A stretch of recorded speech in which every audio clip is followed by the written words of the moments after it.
was big enough. You know, it was good. Sound system was good.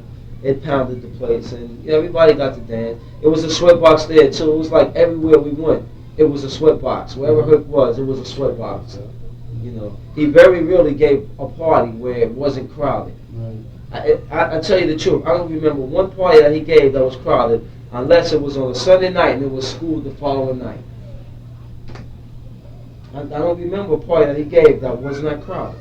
And that's how good he was. At one point, he gave like a marathon thing. Yeah, About 4 or 5 days of straight music. Yeah. And he never quit? People was dropping by every hours of the day. Yeah. At the Hebrew, he did that. No, this was at the Playhouse. Is that right? Yeah. I know. What was it, like the summer, or was it a week off of school? Was it or summer? something Like that. It was a summer, a week off. I don't remember exactly. I But thought I that was remember at the Hebrew when he did that. at the Playhouse. Yeah. All day thing. All day and all night. Clark Kent could tell you a little more about that because, like, He all right, he was a dancer before. with us, Mm-hmm. right? I could tell you how he came on the scene too, but before going into that, he was a dancer with us, Right. and then like he got into the DJ as far as spinning records with Kool Herc. Right. So he could tell you more about that because he was more than playing music then. They sort of left the dancing and played the music. Well, he was always capable of coming back down there and dancing too. But I think he preferred playing the music too, That's when everybody wanted to be DJs and things, so Herc looked out for him and put him on. Mm-hmm. I think I had my opportunity to play in the music too. I had drifted off for a little while. We had went and did our own thing, Keith and myself, and this other guy that DJ'd then, the guy named Dutch Master. He had his own system, and he gave us the authority to take his system and go to a place and give our own production and do something. Like give our own parties and we mix the music and things like that. When we stopped dancing, as far as breaking wise, Right. when we stopped doing that. So we got our chance and opportunity to play music too. So we enjoyed that. So that was fun too. But Clark Kent could tell you a little bit more about as far as how that marathon went and how all the playing music worked out. Because he had better inside news than I did as far as the music was concerned. So he's your cousin? Well, he's not really my cousin. I knew him since we met when we were like 8 years old, right? We met at 8 years old. We met at a drugstore right around the corner. We was in there buying something. I think we had a little dispute on the outside of the store or something. I don't know what it was. But ever since then, it was like we became real close. So Came so close to the point that some of the guys from the whole neighborhood were jealous because we were always together with each other. Just the three of us. We used to go to the parties, we were going together. Another record back then, come to think about it, when he said we were all together, another record back then that they used to play, believe it or not, and everybody used to break off, because it was the first album that I ever bought, Skin Tight by the Ohio Players. They used to break off that, Skin Tight, Ohio Players. It was kind of slow. It was kind of slow beat, but they found a way to break off it. They loved it. They loved Skin Tight too back then, Ohio Players. What kind of beat did you look for?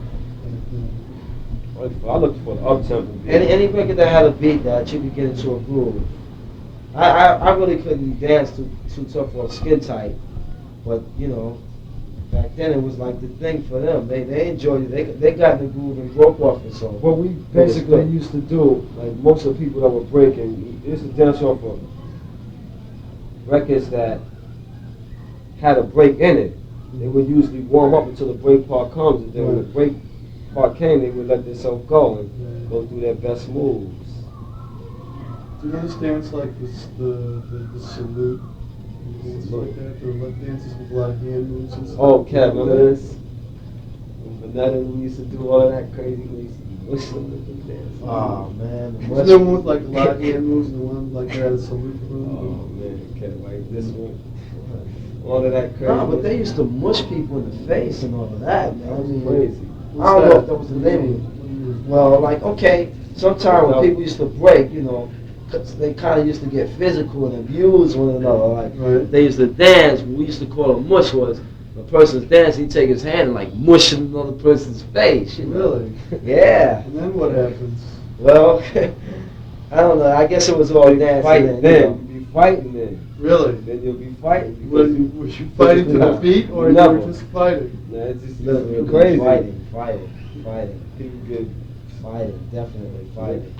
I don't know if that was that salute though, but I know it was a move where people used to be going like that, you know, and then smash their hands in the person's face. Really? But during that time period that we laid off from Kool Herc, as far as like when he went to the Twilight Zone, what we did then was we went to this other place downtown called Chuck Center. That was on 115th Street, Pleasant Avenue. Second Avenue? Oh, excuse me, Second Avenue. And we used to dance. We used to dance down there, and we got a lot of clientele down there dancing. So that, you know, that's where we really got deeply into it. Because they used to play different music down there. From a lot of the records that they played were the same, but a few of the records they didn't play that much. Like, all right, when I was at Herc's then, Herc wasn't playing it. I went to Chuck's, they played it there. Then I went back to Herc's, and then Herc was playing it too. So you know, like I guess it was to change the time period. At this other place? Oh, Chuck Center? We don't have no idea who he was. We never got to meet him. We never was interested in meeting him. You know, like then we was just down there to do our thing. That's right. We didn't try and get into the DJ. We was just there to do our thing. Yep. Yeah, the dance that people used to do. We were like We put the name on it, 13, called it the 13, Chuck. 14 years. 13. We were 13 years old, 12 or 13 years old. And we went down to Chuck Center. By, you know, with our friends. Chuck dance. First time we went down there was who did we go down there with? We go down there with Andre, right? He was another one. Was it Kevin Holmes? Kevin was there, yeah. Kevin was there, and Andre. Remember Glass the Chuck Eye dance? Andre. Remember the Chuck dance? Yeah, we used to do the Chuck Center. Still could do it? Sure. How's it go? Chuck dance. Chuck dance. Go ahead, Kevin. Demonstrate. Demonstrate. Okay. Try and demonstrate. See, that's why it's good to have some music in the background. Just a little bit, like, all right, they used to do a dance like this, they used to do moves like this. Like, they used to come down like this and sound just slide over, you know, Right. things like that, you know.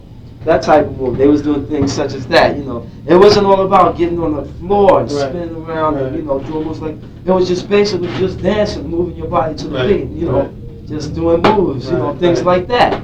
And as long as you was with the beat, your beat was on time, you just try and look right, it was good, you know. I tell you, me, when I was dancing breaking, I didn't like to get down that much, you know. I just like to stay on my feet and do moves, you know. You know, do slides and things like that. I didn't like to, you know, I didn't like to get down, you know, do acrobatic things.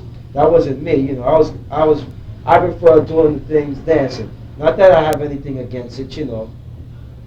It takes a hell of a lot of energy, but I like to just move my feet and just rock my body to the music, you know. I was like that. But back then, you know, I didn't know, so I was, you know, I was going down. I was doing those type things. I was going down there, but I didn't really like it all that much, you know. And then there was one time, we really drifted off. We went way out. We went to this thing in Brooklyn. They changed the name of the place, but at the time it was called the Future Shop. It was like Eastern Parkway, Brooklyn. We went out there for like a dancing contest. They gave a big party at Manhattan Center with Center. DJ Plumbers, Flowers, and This is when the Smith Brothers and the Soul Brothers. Yeah. They was having a big concert there. A big dancing contest too. And like what they did, they canceled that dancing contest with that, and they gave out flyers for the next night or something. And that's what made us go to the Future Shop, because we wanted to get into that dancing contest.